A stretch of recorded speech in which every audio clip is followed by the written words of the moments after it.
เส้นทางหมายเลข 28A วันที่ 15 เดือน 8 ปี 2016ใจงามได้เพิ่นเด้ช่วยเหลือประชาชนแล้วจักรอบแล้วปีนี้รอบที่ 3 แล้วนี่ฟรี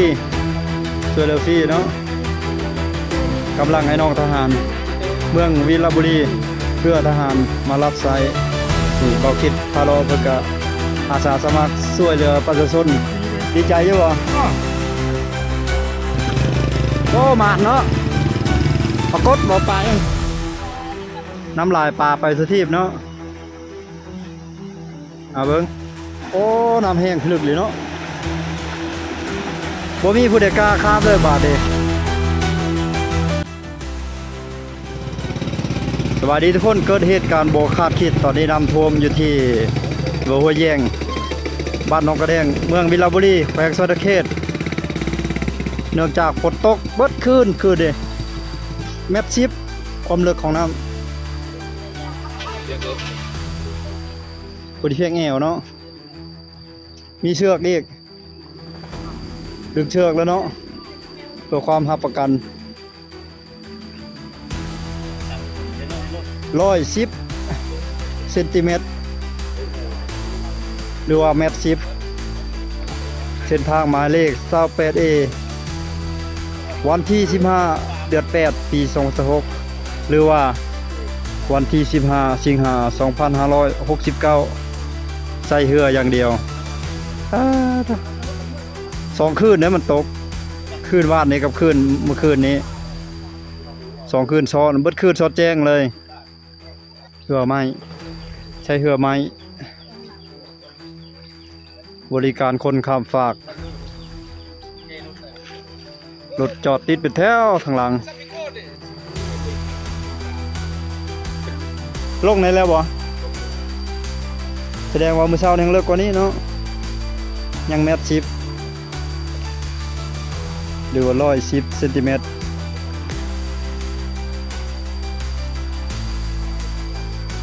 มาได้เช้าเนาะบ่าวคิดพาเลาะคนรอ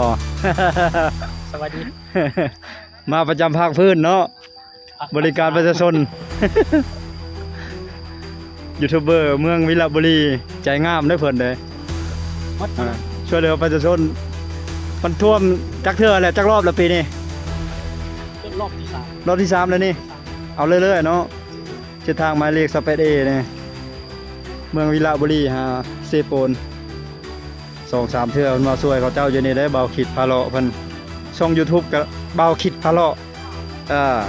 คิดพาเลาะช่อง YouTube เพิ่นไปติดตามช่องเพิ่นนำเด้อพี่น้องใครอยากเบิ่งเหตุการณ์ที่เพิ่นบันทึกไว้อยู่จุดนี้แหละ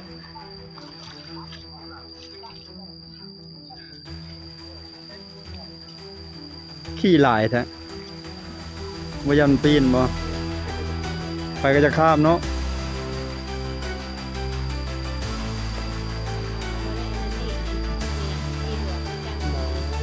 ฟรี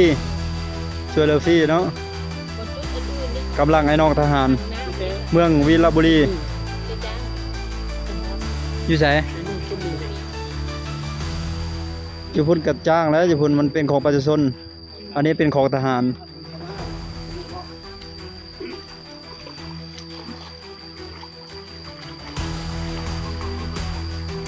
เพื่อทหารมารับใช้นี่เบาคิดพาเราเพิ่นก็อาสาสมัครช่วยเหลือประชาชนในยามภัยพิบัติทางธรรมชาติแบบนี้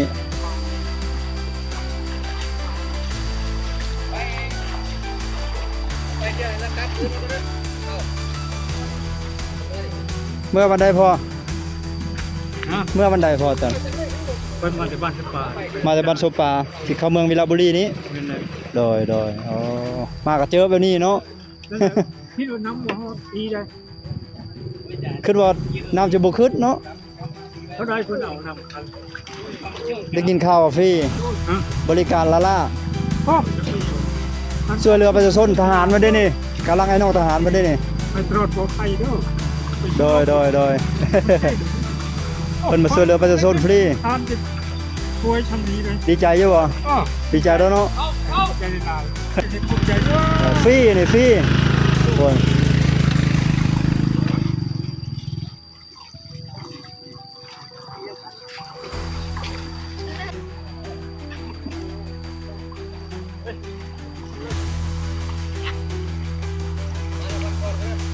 ไป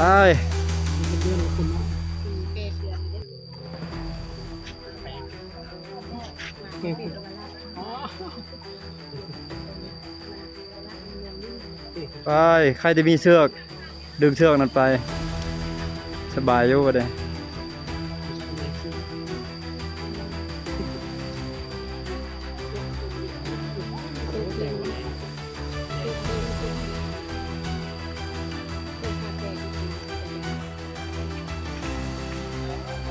มืดไหมล่ะฝนสิตกแล้วเด้นี่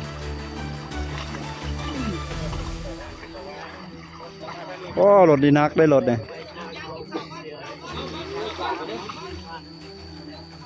Yamaha Excel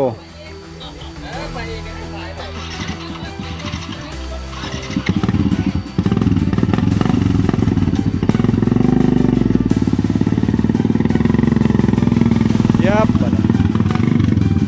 ไป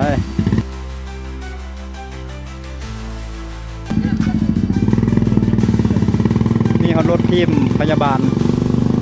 เตรียมให้การช่วยเหลือประชาชนเปล่าคิดพาเลาะเจ้าบ่หิวข้าวบ่กินแล้ว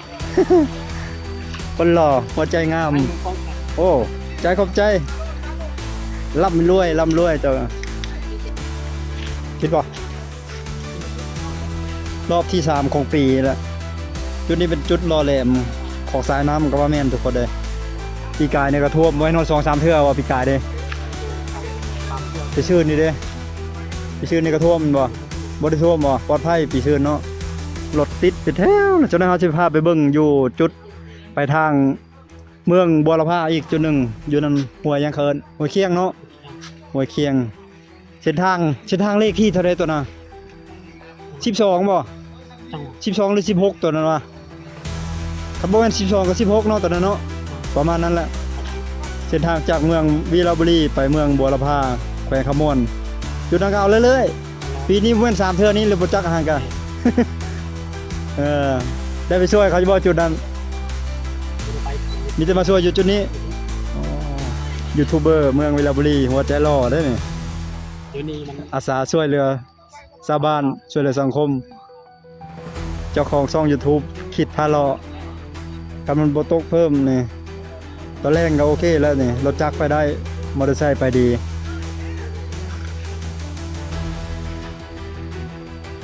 นักข่าวเมืองวีระบุรีเฮานี่เนาะสบายดีคอมเบอร์ให้กับชื่อเนาะ เด้สภาพน้ำก็ในนี้แล้วลดลงจังน้อยคือว่าแม่นต่อคำว่ามันยังอยู่ในขีดของเลข10กายขึ้นถึงหน่อยนึงประมาณเมตรบ่ประมาณเม็ด10เต็มเนาะบัดนี้เรามาลดลงมาแล้วนี่เหลืออยู่1เม็ดกับ8เซนหรือว่า1เม็ดกับ9เซนนี่แหละประมาณนั้นแหละทุกคนเลยชุดนี้เป็นอะไรชุดนี้ก็ได้ข้าวท่วมคือกันเลยบ่สูงได้บ่สูงจะไปโฮมพุ่นปอน้ำนี่ท่านได้ลงเด้มาตัวนี้ลงพุ่นแล้วจะพูดจังหลายไปเด้จะไปโฮมอยู่พุ่นรถบริษัทติดเป็นแถวทางหลังพี่น้องเอ้ยบริษัทเมืองทองคำโดยเฉพาะก็คือรถขบวนรถยาวๆแม่นเบิดล่ะฮะติดเป็นแถวจะฮอดพุ่นแล้วโค้งพุ่นละ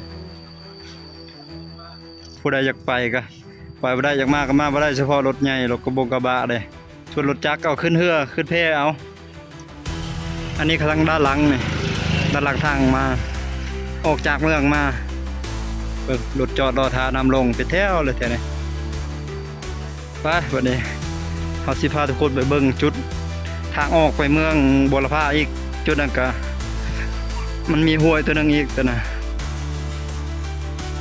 เพื่อนหลังนี้อยู่กลางน้ำคักเลยพี่น้องเอ้ยขออนุญาตเจ้าของบ้านเจ้าของเฮือนแต่นี้คือเส้นทางที่จะไปสู่เมืองบัวละพาแขวงขมวนออกจากตัวเมืองวีระบุรีมาประมาณ1 กิโลเมตรหรือว่าอย่างหนึ่งว่าเทศบาลของเมืองวีระบุรีและเส้นทางเส้นนี้นะเขาเอาห้วยเคียงแต่อันนี้นะแต่มันยังมีอีกจุดหนึ่งยับไปในห้วยเคียงใหญ่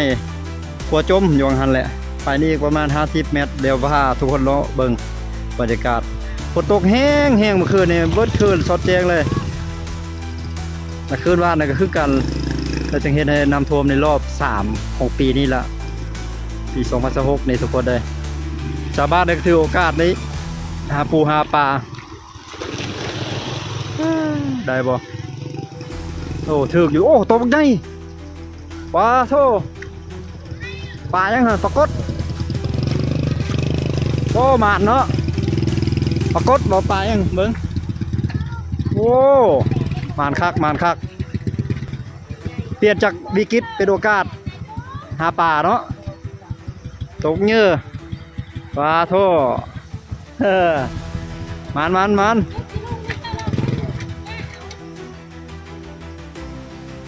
ตกไงคุ้มค่าแล้วรอบนี้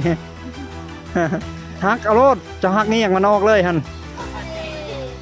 เบิ่งเด้อมันพลาดใส่มือนะฮะเด้คำคักๆ อู้ในหลายตัวแล้วอยู่เงียงเนาะ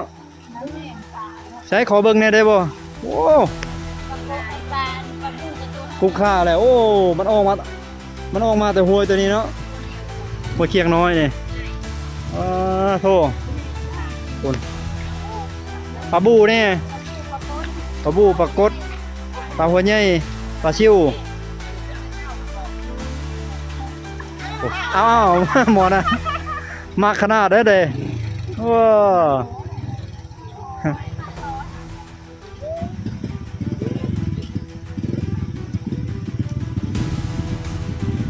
โอ้ตะวงก็ได้เลยหลุดอ้าวยกมันนี่บ่วะนี่บ่มารอบนี้เนาะว้าดำคุณคักเลยมันออกใส่ป่าเลยน้ำป่าไหลหลากฝนตกน้ำมากน้ำป่าไหลหลากป่าขึ้นเขาสะดุ้งเอาเบิ่งทางนี้โอ้คักอะไร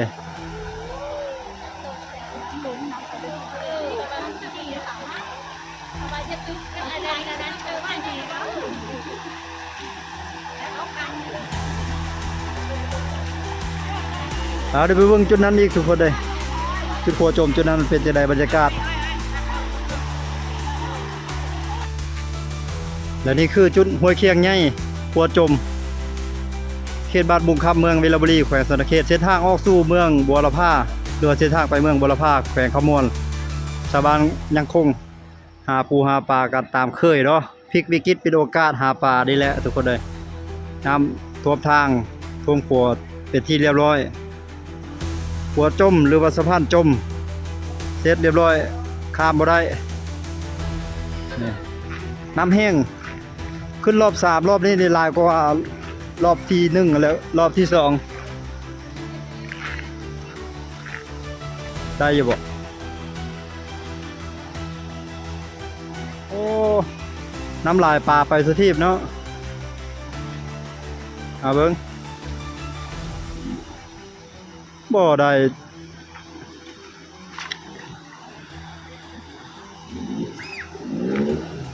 เอาเบิ่งทางนี้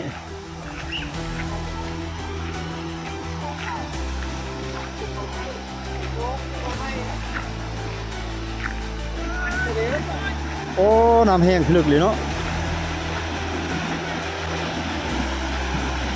โธ่รถ10 ล้อได้ข้ามได้อยู่บ่สำนี้เนาะ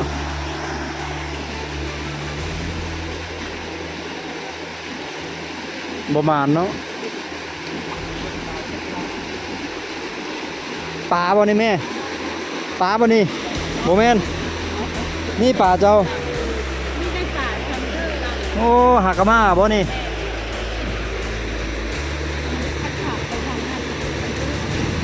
น้าสาวนั้นเราตึกอยู่ให้เมื่อกี้ได้ปลาบูตัวหนึ่งปลากดตัวหนึ่งแล้วก็ปลาจะปลายังอีกตัวหนึ่งตัวใหญ่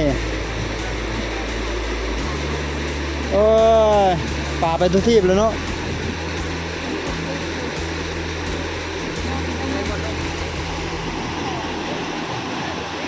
โอ้เบิดเลยสวนอ้อยสวนชะนีครับเจ้าจุลมคน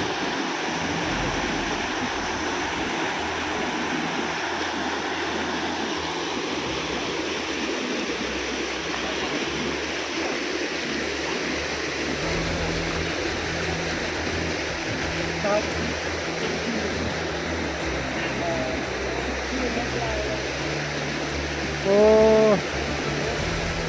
เป็นตาสิได้เป็นตาสิถึกก็บ่ถึกเนาะจุดนี้น้ำใหญ่โพดอยู่ดิโอ้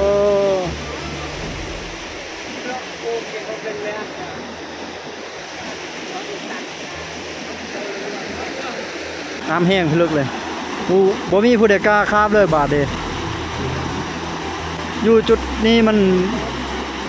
บ่มีเรือบริการแล้วก็เป็นจุดที่น้ำแห้งเกินไปบ่มีภัยที่จะกล้าเสี่ยงพี่น้องเอ้ยแค่นั้นก็มันมีป้าเท่านั้นมันมีแต่ป้าบ่สามารถไปได้จุดนี้มันแห้งโพดและจุดลุ่มหันถ้ามีเรือเนาะถ้ามีเรือจะล่องลงไปลุ่มพุ่นแล้วก็เรียบมาทางสวนสลีหันสวนสลีสวนอ้อยนะเรียบขึ้นมาจุดนี้ก็สิได้อยู่แต่ว่าปัญหาบ่ไผสิมารับ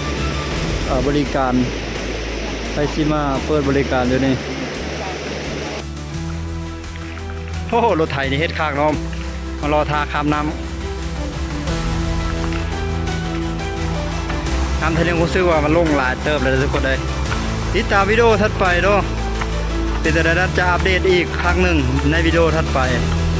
ฝากทุกคนกดไลค์กดแชร์กดติดตามคอมเมนต์แสดงความคิดเห็นเพื่อเป็นกำลังใจให้พอได้เฮ็ดคลิปในครั้งต่อไปเนาะคลิปนี้ลาทุกคนไปก่อนสบายดีสวัสดีเป็นกำลังใจให้ทุกคนที่ได้รับผลกระทบภัยพิบัติในครั้งนี้โดยอยู่รอดปลอดภัยกับเบิร์ดชูทุกคนเด้อบ๊ายบาย